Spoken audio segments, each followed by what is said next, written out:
The Closing the Gap podcast is produced by the Association of Nigerian Physicians in the Americas and is supported by the association, sponsors, and advertising.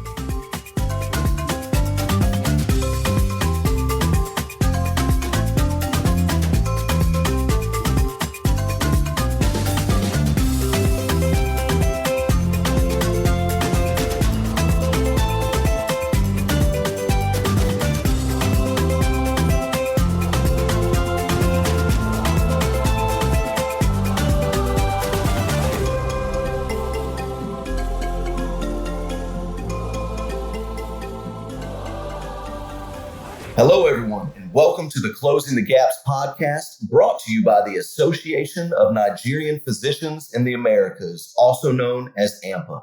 My name is Jason Prater, and I'll be your host for today.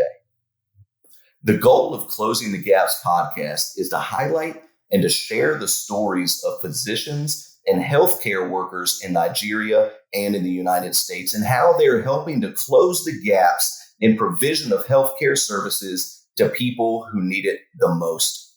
We will also be thanking our guests for their tireless work, finding out what other steps they wish to take in the future, and to help make healthcare more available to everyone, and of course, how we can help too. All right, well, welcome back, everybody, to just an incredible time here on the Closing the Gap podcast brought to you by ANPA. Super excited right now for our next guest. Miss Peace, you are incredible already. Can't let the bystanders know a little bit about what's happened offline, but overall, we've heard some trends, some things that are taking place. But listen, I'm going to step out for a second. And Peace, I want you just to introduce yourself and tell us a little bit about who you are, what you're doing, and maybe where you're striving to go. Yeah, so hi everyone. My name is Peace Odiase. I'm a graduate of Fisk University in Nashville, Tennessee, with a degree in biology. I'm interested in medicine and research, and I'm currently performing research in neuroscience and drug addiction, as well as neurosurgery. Wow. My eventual goal is to become a neurosurgeon. I hope to perform brain and spine surgeries and also find new ways to treat neurological disorders like Parkinson's, Alzheimer's, glioblastomas. In my free time, I volunteer with nonprofit organizations that help education and healthcare in Nigeria. And I'm currently serving as the president of DNPT, which stands for Distinguished Nigerian Physicians of Tomorrow, which is the student branch of ANPA in the United States. Wow. Okay, so once again, everybody who's listening, we have another incredible woman here this evening and who is sharing about so many things that she's a part of, what she's wanting to do. But here's the kicker. I've heard a couple of things that have intertwined a few of the past episodes that we have done. And so one of the things was we had another speaker that mentioned about something she walked through that brought her to where she was. And now we have Peace, whose passion is to get into even a greater area to help her close the gap. And so, Peace, I would love to just kind of hear your heart for a second and to hear you share, where did this come from? What has inspired you? Maybe a little bit about your passion and your drive that's projecting you in these directions. Yeah, I think the first thing I would say it's empathy. I'm definitely someone that if I see someone crying, I cry. And the first, I think, soul-defying experience for me that got me interested in medicine was an experience with my mother. So my mom is actually a nurse, and all my life, my dad was a marine engineer, so he traveled all the time. We were pretty much raised by my mom, and so to me, she was this strong superwoman, and she had asthma, and one night it was just me and her at home. And she needed me. She had an attack, and then she was struggling to breathe. She had set up the stuff for herself. I think I was 9 years old. Actually, it was in the morning. I remember this. I was on my way to school, and she was like, help me stick this inside of my vein. Help me. And my hands were shaking. I was crying. I was like, oh my God. And put it in there. And I went, to school, and I obviously could not think about anything in school that day. I was so nervous. And then, got back, and that just solidified the power of medicine for me, the power of medicine to save a life. Because we're super lucky that my mom was into the healthcare field. Anytime we got sick, there was always someone to take care of us. Sometimes we never even had to go to the hospital, but not everyone has that access. And I think just being in that place where I was faced with like, seeing medicine change, help my mom just like be fine, it made me interested in medicine and understand the power of it to help shape people's lives. That's incredible. So closing the gap, right? There's a lot of issues. There's a lot of things in healthcare. There's a lot of things that can be improved on. Yeah. And your passion is coming from something that you've walked through. You've had to see somebody who is remarkably intimate with you, your mother, walk through something, but also be an inspiration and seeing these things take place. So what would be something in your future that you would like to be able to maybe offer to the past you who's an up and comer? Yeah. Man, that's a really, I got chills with that question. I think like I would tell the past me that, first of all, you're amazing and you can do whatever you set your mind to. And that don't give up, right? Don't give up. You have the power to change people's lives. And I've actually, I've watched myself do that for the past few years. Of course, not in like this massive ways, but through like the nonprofit efforts that I've partaken in, like working with people to provide, I work with several organizations to provide trauma care to patients who don't have access to trauma care, who can't pay for trauma care. And we fund the first 24 hours through the MKF Foundation. And we raise money every year. We send it to major hospitals in Nigeria to pay for the first 24 hours, because that's what's, super important. It's for emergency care, and also to like even education, supporting other people's dreams through working with Kane. We've been able to build like a library in Nigeria where children actually get educated and supported through their school. So I feel like, just for me, I'll say you can do this. You can help people. You can change people's lives. I feel like when you think about helping people, bridging the gap, closing the gap, it sounds so big, and you feel like, I can't do this. But I think it's about the little efforts. You do something, it changes one person and another person and another person, and each life is so remarkable, and that life can go on to do even bigger and better things than maybe you could do. So I think like when I think of it that way, that one-to-one relationship, it becomes a little bit easier. So I'll tell myself, you can do it. Focus on one person at a time. That's awesome.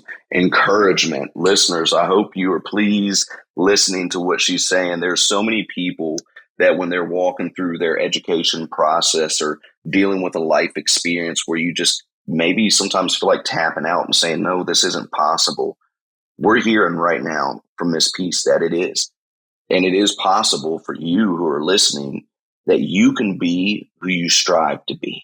May not be easy, may be hard, but you can do it. And I heard something a second ago. You're a part of the association. You're a part of ANPA. So explain to us a little bit about what you do in regards to how you're involved with ANPA. Yes, first of all, I love ANPA. Just put that on the record. That's right. So as the president of DNPT, it's a nonprofit organization that's made up of like osteopathic medical students, allopathic medical students, pre-med students who are passionate about the state of healthcare in Nigeria. And our mission is to, in conjunction with ANPA, be a part of that movement that brings positive change to the Nigerian healthcare sector. One of the most remarkable things I think I got to do with ANPA recently was join forces with the United to Beat Malaria organization, which is a subsidiary of the UN, and go to DC and actually petition the US Congress and say, hey, we need your support. We need your support to help eradicate malaria. Malaria is such a huge burden in Nigeria. Nigeria as a country accounts for about 27% of the incidence rates of malaria and even mortality rates of malaria globally. So Nigeria really carries a huge weight of that burden. And even being a part of that, I wouldn't have gotten that, I think, opportunity without the connection with ANPA. And so, so ANPA has been such a remarkable part of my journey personally, but also of the journey of a lot of the students in our communities. They help us get connected to doctors and physicians who answer questions about like the medical journey, about, specialties that we're interested in. Every year at the conference, we host a panel where doctors and physicians from all different specialties just talk to us about the challenges, the opportunities, why they chose that specialty. And it gives students, I think, a little bit of insight into what they're going into. And so I do appreciate ANPA on behalf of DNPT and on behalf of myself for all the support that they've provided students that are part of our organization. All right. Listen, one of the things I talked about in season 1 was networking, and you just hit on that. And so, piece, finding people that you could network with, how has that helped you so far with maybe where you're at today or future ambition for your drive for the future and diving in deeper with healthcare? Yeah, so networking in ANPA has helped me in 2 ways. As I said earlier, I'm passionate about research, and I've definitely accessed more research opportunities via ANPA. I met a doctor at one of the conferences, and it was, very organic. We're walking in New York towards a ferry, and just talking about life, talking about what he does, what research is involved in, and I got involved in the project, and actually completed one of the manuscripts for one of the projects that we're working with on together, I think That's last awesome. week. So that was one way. And the second way is one of the organizations I talked about that funds trauma care in Nigeria is actually owned by a doctor who's a member of ANPA. And she was one of our speakers at the prior conference in Charlotte, North Carolina. And her journey was so inspiring. I was like, I want to be involved in whatever you're involved in. Personally, I don't have the resources to, fund people getting care, but being a part of that organization, I have a bunch of skill sets, like technical skill sets that I've been able to bring into the organization and help with the fundraising aspect. I might not be there in Nigeria physically, giving the patients care, but a lot of the resources that they need can be provided through people who over here in the United States are willing to support those initiatives. So being a part of that has only been possible again through ANPA, and really grateful to have had those Definitely. connections. So it sounds like we have leaders, doctors, individuals that are willing to say, hey, I want to help you in this process, right? And so we're talking Yes. about how big of some issues that we have going on. Like you just mentioned, malaria. It's not going to take one person to assist that. It's going to take a community, an army, Yes. And so for somebody who may be a little bit farther along in their journey to be able to share some wisdom with you, that's been impactful, right? Yes. And so, Absolutely impactful. yeah. And so now, okay, you are where you're at. All right. If we think of closing the gap, it's going to be this ripple effect. And it's going to now be you piece transferring that to somebody else. So a young lady listening right now may not have been where you're at quite yet, but she's dibbling, she's dabbling, she's interested. How would you encourage her? And what would you say to her that says, hey, I believe that it's possible you can be a part of closing the gap of healthcare in the future? Yes, that's a great, great question. I think the first thing that came to my mind is a little goes a long way. Um, Wow. it's important to start little. When you don't Yeah. have, it's because I think people say, okay, when I become something, but the truth is, if you haven't started something, when you become something, there's nothing to build off Right. of. So like Yeah. in college, I don't know, I think I was like 17. A friend walked up to me and she was like, hey, I want to build a library in Nigeria. And I was like, oh, yeah, let's do it. Of course, we had absolutely no idea how this was going to get done, but we said yes. And I would like knit like hats and knit stuff. And like I met all the people on my campus that are creative and can sew. And we would like sell stuff at like festivals and we would raise money. It wasn't a lot, but that like ignites your passion, that like builds your passion, and that Mm, keeps you going. Um, so I would say a little definitely goes a long way. that's right. Everybody has to start somewhere, right? And even though you may be at one point, doesn't mean that you're not contributing. Okay, so switch gears real quick. If somebody, say, an up and coming young lady who wants to get advice from you, or maybe somebody who's involved in what your passions are to where you want to maybe get in contact with them, would you be willing to maybe share some of your information to the listeners? We can say maybe an email address, phone number, website, That way, maybe the networking, like we talked about, can continue to blossom and can continue to help not alone you, but listeners or other professionals help close the gap. Absolutely. I think the best way to find me, honestly, LinkedIn, Odiase, also on Instagram. Yes, I would be totally Gen Z right now on the call. You can hit me up on Instagram. In terms of like my number, I would be more than willing to share that in my email. I'm definitely more of a texter than an email person. So if you do reach out to me, I will gladly give you my number, get on a call, talk to you, and like figure out any way I can help, whether it's being a part of DNPT organization, whether it's finding you a potential mentor. DNPT as an organization itself helps to connect people to what they need. So I will be more than happy to assist you in that process. I love that. Thank you so much, Peace. And for you talking about your generation, I'm going to mention Instagram. Hey, there's so many people that's how they communicate. And for the younger generation right now, that maybe you can be a part of leading, helping the medical field, helping ANPA close the gap is that. And so just know, super proud of you. Thank you for everything you do. We only wish you the very best in your future with everything that you're trying to do. So on behalf of ANPA and the Closing the Gap podcast, we just thank you so much for being a participant today. Thank you for sharing your heart. Thank you for sharing your dreams. Thank you for sharing parts of your life that may have been intimate and where you're trying to go. So without further ado, we will be back shortly. We're going to take another brief break and we're going to come back with our next guest. Thank you for having me.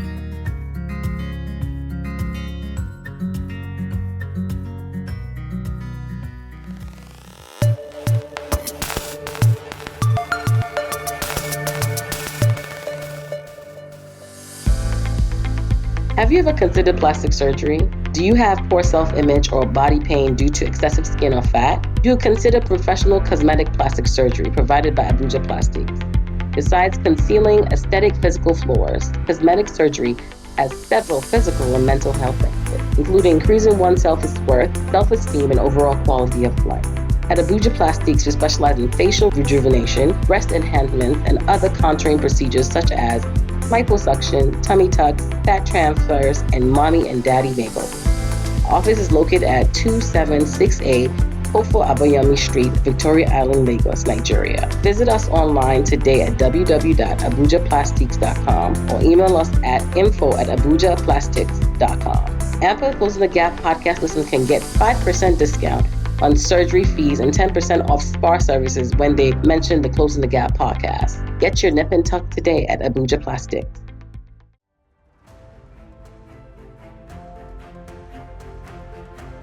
M&G Etome Foundation provides skills acquisition programs, graduate HSE programs, and community sports and recreation programs for impoverished youth in the Port Harcourt area of the Niger Delta in Nigeria. Our goal is to break the harsh cycle of poverty in these rural areas of Nigeria by teaching the value of self-empowerment and improvement through our various programs and activities. To find out more about what we do at M&GE Etome Foundation, visit our website at www.mgesolutions.org. We also welcome your donations, support, and sponsorship offerings. Together, we can facilitate positive change and programs for sustaining development of youth in the Niger Delta community.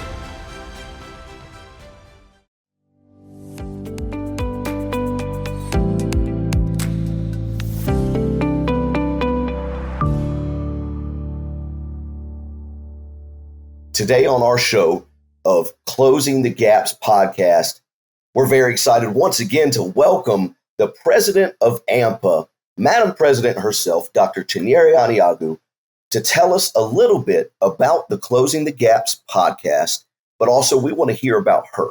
We want to hear about her reign, her leadership, the things that she has done and what's next for her. And so, Madam President, please, if you'll just briefly tell us a little bit about Closing the Gap, and then let's follow up with ANPA. Great. Thank you, Jason.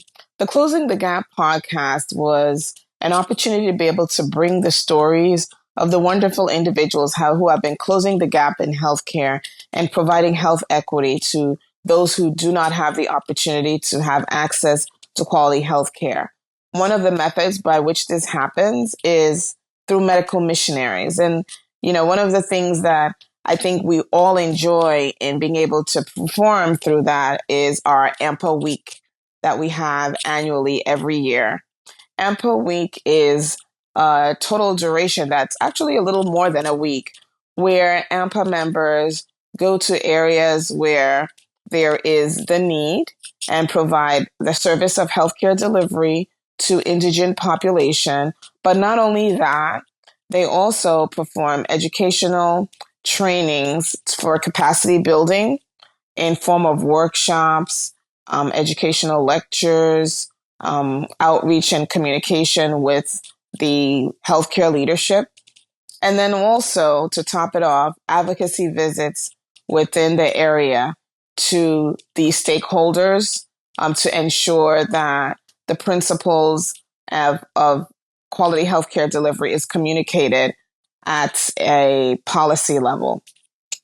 This year, ANPA Week happened to be at Umuahia, Abia State, and we're really excited to be able to go. We spent months in the planning, and my medical mission chair, Dr. Dele Ekusemi, the executives, and myself spent close to 8 months pre-planning and organizing the bidirectional communication with the team on ground in Umuahia and the myriad of doctors all over the country in United States. So Closing the Gap listeners, these are important things that are being discussed right now. We've heard about ANPA Week. We've heard about what that is a part of when it comes to closing the gap.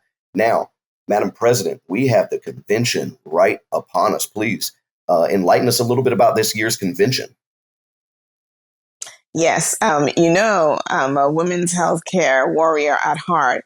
And so it's really exciting to me that this year's convention theme is on maternal and women's health and wellness. This is really exciting because the healthcare of communities is really determined by the health of its most vulnerable populations, women and children. And women as the head of the household and often the caregivers to the community have a myriad of illnesses, conditions, and associations that are involved in being able to have a healthy, strong framework for healthcare delivery. This year's convention brings to us a large array of specialists from all over the globe. We have people who are specialists in obstetrics, which is the science of pregnancy and delivery. Those who also are involved in gynecology, that takes care of women who are not pregnant, all through the spectrum of life from adolescence to postmenopause. And so we are really, this is a very timely conference. It's going to be in Anaheim, California. And one fun fact is that Anaheim is where ANPA started from its very first convention that occurred in Anaheim in 1995. So we're coming full circle. And at its 30th annual National Scientific Convention, we really think that this is a way for us to have the perspective to look back, see where we were, look ahead, see where we're going, and also remind everyone to get together and enjoy the convention here in Anaheim, California, while we're preparing for ANPA at 30 in Lagos, Nigeria in 2025. And so, podcast listeners, you've heard it from Madam President herself, circling back around from where the roots began with the first convention to now being here once again. And also the topic being around women and children. I know listeners, they all see the very most importance when it comes to these things. So please reach out. We want to offer you opportunities. If there's anybody who wants to be a part of this incredible convention that's taking place in Anaheim, we will provide information. But Madam President, you have been the president for 2 years now, and I would love to allow you to share with the listeners who are tuning in today to hear a little bit about your leadership, some of your accomplishments, the things that you have done as being the president of ANPA for the past 2 years. Thank you, Jason. How time flies when you're having fun. It almost seems like yesterday when the election occurred, and then subsequently 2 years after me being president-elect, and boom, I became president in June 2022, and here I am handing off to Dr. Cliff Eke in a few days. People ask me about the journey of ANPA, and I tell them, ANPA is all about heart. As the single largest Black diaspora healthcare organization in the globe that represents over 100 specialties in medicine, surgery, dentistry, and the allied, it's a huge opportunity, but it's also a huge responsibility. ANPA is one of the organizations that really truly has nothing else that is like it anywhere else in the world. And as I became president, one of the things that I took to heart was the fact that we really needed to understand this and utilize it to its highest level of specificity to actualize good. It was only in September in 2020 that I thought about, when someone called me with a problem, that, I'm interested and happy to solve this problem, but I really need to run this. And so after I embarked on a very audacious campaign, there were a lot of things that swirled in my head that I felt needed to come to its fruition during this presidency. And I can drop them into three major buckets. One is membership strength, as in growth of membership. Two is partners of purpose. And these partnerships of purpose are integral in us being able to develop the authority and the relevance and also the community to actualize our goals. And the third are projects of impact, for which we have not a few.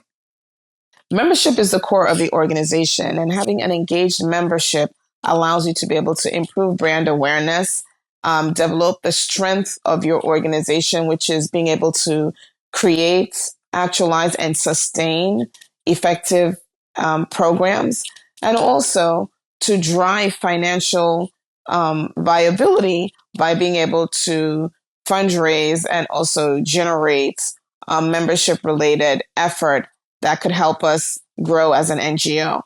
And to that, one of the most important areas for membership growth is development of new chapters.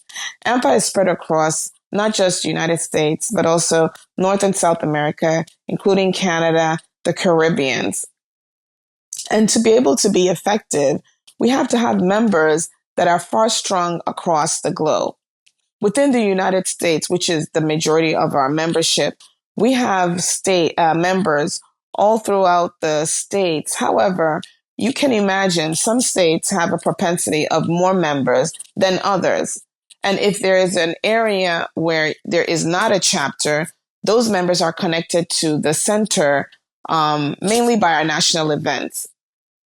Most issues occur locally for individual members. And so it's really important to have areas where people can connect, have conversation, hold hands, break bread, problem solve, and then by so doing, strengthen and create value. And we've seen, as historical in this organization, that the largest areas of growth include those that have the largest members of local chapters. And so driving local chapter growth is a definite successful strategy for membership growth, which we've done in the last 2 years by having 6 new chapters and across the organization driving, increasing membership by over 20%. And that's really exciting. Now, with our membership growth, we also, to outwardly facing enhance the organization, need to be able to have partners who are aligned with our mission and vision. And there are several. In the last 2 years, we developed a very close relationship with Rotary, the District 9110, located in Lagos and Ogun State, Nigeria, which now has become 2 separate districts, and have begun the path for us to be able to have stronger connections with Rotary around the country in Nigeria. And indeed, there's an opportunity for us to do that within the United States and beyond. I don't have to tell us how important Rotary is as aligned with our overall vision and how effective they are in acts of selflessness.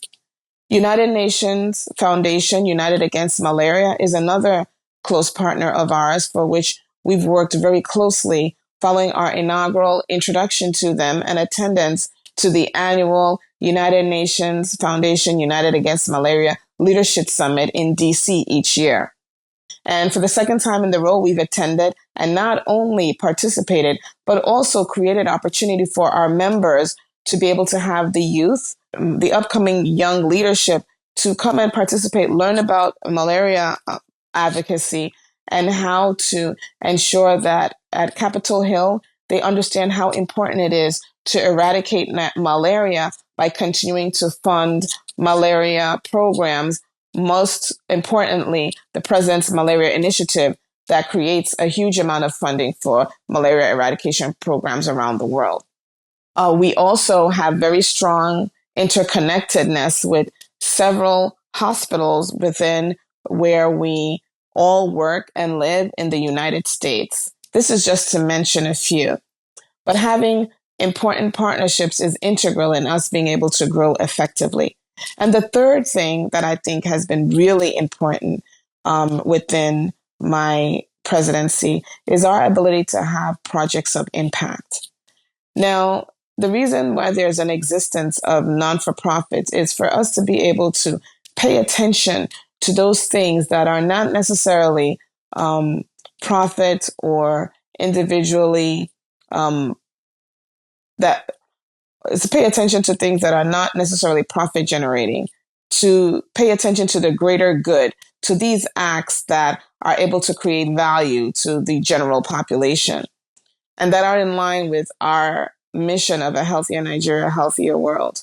Some of these things that we have indicated that we're performing as projects are really very important in being able to create a foundation of a strong healthcare delivery and population health framework for those who do not necessarily have the opportunity to have quality and effective healthcare to themselves and their population and families. The ANPA Project ECHO, which is a telementoring project that ANPA had initiated to help inform and guide frontline healthcare workers, has been a tremendous success. And we've completed several ECHOs in different specialties, including primary care hypertension, sickle cell, stopping the bleed, colon cancer, prevention awareness, to name a few. And we're starting our maternal health ECHO this June. The other programs of impact include our Stop the Bleed training, for which we've had trainings across the world. And we've trained almost 1,000 providers and instructors in Stop the Bleed training, which helps to address one of the more preventable causes of death by stopping acute hemorrhage. Several other programs we've performed that have just been simply inspiring are breast cancer awareness. We're aware of the disparities in breast cancer survival between non-Black and Black populations. And this campaign has helped increase awareness and also raise funds to programs that continue to drive interventions in breast cancer prevention and awareness. We have tried to increase our membership engagement by not only having this podcast, but also drawing members into volunteering and having people who are not eligible to become members to be able to participate in our volunteer activities, including internship activities to young graduate and postgraduate students to help garner and generate some proficiency in subspecialty activities within the organization. Our commitment to decarbonization and decrease in use of paper and in support of addressing climate change, our membership engagement activities, including our inaugural white party that occurs at the board retreat that was ratified and accepted by the board, are all exciting things that have occurred over the last 2 years, mainly geared towards elevating the organization and creating the awareness of all the wonderful things that the ANPA members, leadership, and partners can do. And there's more. We feel to be able to continue to do these things, we have to ensure that we have a strong financial standing. And by doing so, create a for-profit arm that generates activities that help fund the mission, because no money, no mission. This is just a snippet of some of the things that have occurred within the last couple of years. And I'm so excited at our progress so far. And I'm looking forward to communicating all of this and supporting our next able leadership, Dr. Clifford Eke, who will be taking on the gavel from June 23rd in Anaheim this year. Thank you. So, wow, Closing the Gap podcast listeners, let's just please pause for a second and give a virtual round of applause to Madam President. To be able to hear from somebody who is literally a leader of leaders, to hear from what the heartbeat is of ANPA, to see how she has partnered within that, what her visions were, making a vision a reality, the things that have been accomplished by her, the executive leadership team, the members, and everybody abroad that is helping to close the gap in healthcare is incredible. And so, Madam President, myself, I just personally want to say thank you. Thank you for everything that you have done for this organization. Thank you for what you have done within your leadership, the people that you have helped oversee, the people who you have influenced. We even heard her say that we want to see the young be able to learn and pass things on generation to generation, making things better. And so, Madam President, if you wouldn't mind, please, what is next for ANPA? Oh, that is a lofty question, Jason. First of all, we are in the middle of several initiatives that will continue to grow, irrespective of the changeover. But more importantly, I think it's really important for us to be able to understand where our strengths are and then identify our weaknesses to be able to grow and learn from our mistakes and continue to make progress. We are trying, and we're in the process of ensuring that our footprints within the country and outside the country is supported by a very strong supportive structure administratively and also financially. And to do that, it's important for us to fine-tune and include and increase our staffing and support structure within the country and outside the country. We have gotten the interest from not only the Nigerian government in being able to ensure that we encourage and support the training of the milieu of medical education entities that will be forming within the next several years, but also the Ministry of Defense is interested in us being able to train their civilian population in Stop the Bleed to ensure they get the quality instruction for this program. We expect and we need to be able to cement this by having a strong area where we work out of, both at home and abroad. And so internally shoring up our supportive structures is definitely a priority. Not only that, as we continue to grow our organization and form new chapters, we think it's inherently important for us to be able to see that our ability to continue to educate within our programs and to scale our ECHO program is really important to be able to educate and give the tools to the frontline staff. So that is something that will continue. And aside from the maternal ECHO, which is starting in June, there are several other ECHO programs that are planned to scale out throughout the course of the year.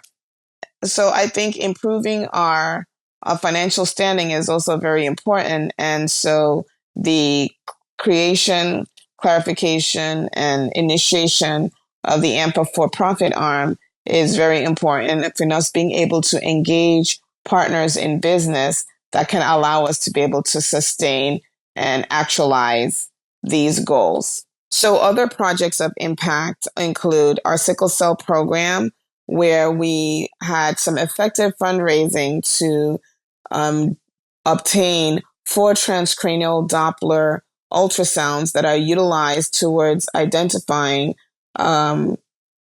at-risk under 5 pediatric patients for strokes in sickle cell that helps address their mortality and morbidity.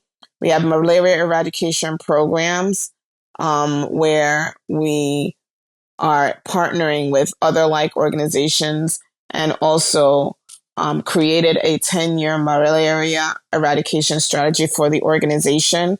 We have the cardiopulmonary response programs where we are scaling training trainers in BLS and ACLS to help address the immediate response to cardiac arrests and respiratory arrest scenarios. And I'm so excited to state that we currently have trainees in the 6 geopolitical zones across the country in Nigeria, and we're continuing to work to scale that.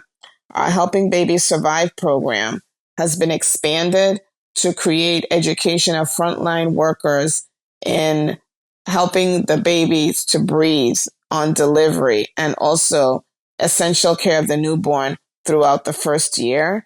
And we're continuing to not only train providers, but trainers as we do annually within our medical mission. ANPA telehealth includes the creation of our electronic health record and our primary care program, where after an initial pilot in Edo State, we're continuing to increase the bandwidth of being able to perform telemedicine through our primary health community program, and hopefully actualizing that through the EHR, which is our own homegrown EHR that had been created for us from scratch with our partners and sponsors, and several other programs, just all aimed towards addressing issues that are significant within the public and primary health space. At ANPA, we've been integral in being able to support postgraduate education for medical graduates across the globe who are particularly interested in postgraduate education within the United States. Our preparatory programs allow them to prepare effectively with the subject matter, but also in preparing for the interview, for them to be as competitive as their peers around the world. We have gone out of our way to communicate and develop close ties and relationships with the Federal Ministry of Health, the Medical and Dental Council of Nigeria, and such entities to be able to strengthen our organization, strengthen the care delivery within the country, actualize our acts, such as our annual ANPA Week and Medical Mission, but also support the current strategy to increase healthcare within the 4 pillars that were described, and more importantly, encouraging medical education, medical entrepreneurship, and support of the upcoming medical school entities and institutions that will be developed in the following years.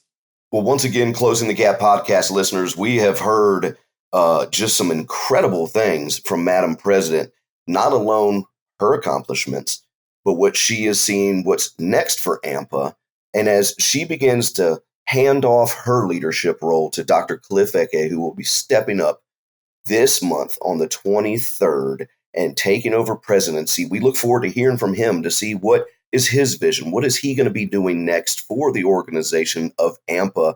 And we've also heard several different things that makes me want to bring up this point. Anybody who is listening, I would love for you to go to www.anpa.org. Once again, that's www.anpa.org. There's going to be opportunities where you can become a member. When you hear the things that Madam President has said, where you feel inclined to join in these visions, there's opportunities for that. There's going to be opportunities for volunteers. There's going to be opportunities where people can give a financial gift. And so please, I encourage you to look at this website. And Madam President, let's go ahead and close this thing out. And I want to hear from you. What is your next step personally for yourself?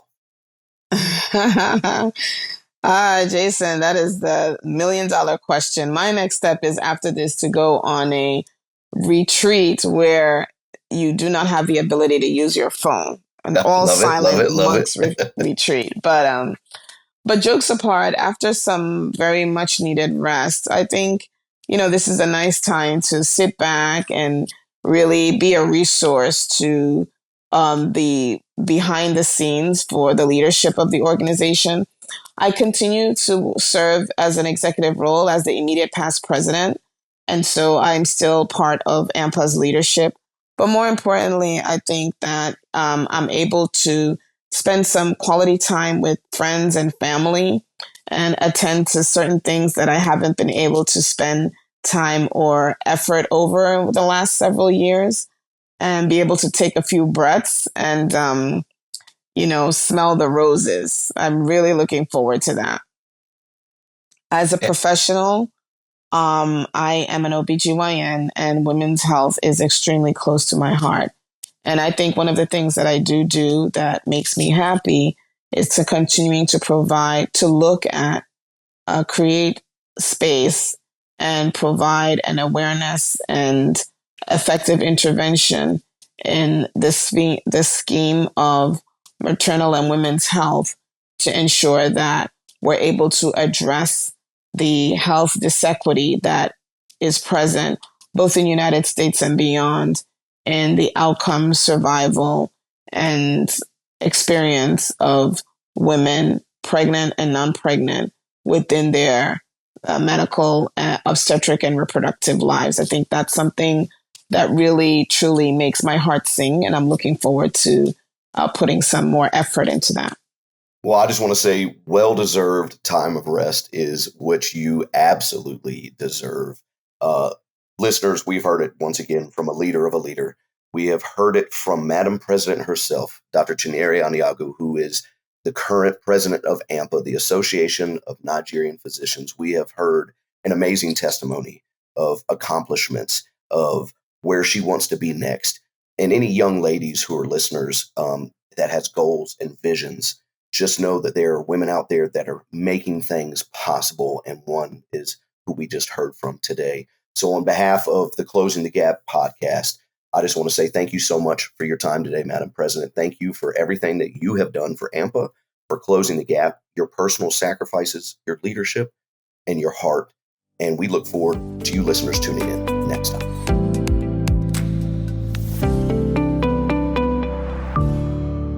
Thank you for staying with us till the end of the show today. This has been the Closing the Gaps podcast, brought to you by the Association of Nigerian Physicians in the Americas, or ANPA. Remember to follow us on Facebook and other social media platforms. Our social media handles are as follows: Facebook, ANPA National; YouTube, ANPA 8415; Instagram, ANPA_National. You can also visit us at www.anpa, that's ANPA.org, for more details about up-and-coming events. Finally, remember to join us next week for our Closing the Gap podcast, where we'll have a whole new set of guests doing amazing things to close the gap and make healthcare services more accessible to people in Nigeria and in the United States. Once again, my name is Jason Prater, and it has been a pleasure being your host today. And until next time, stay healthy and have a fantastic day.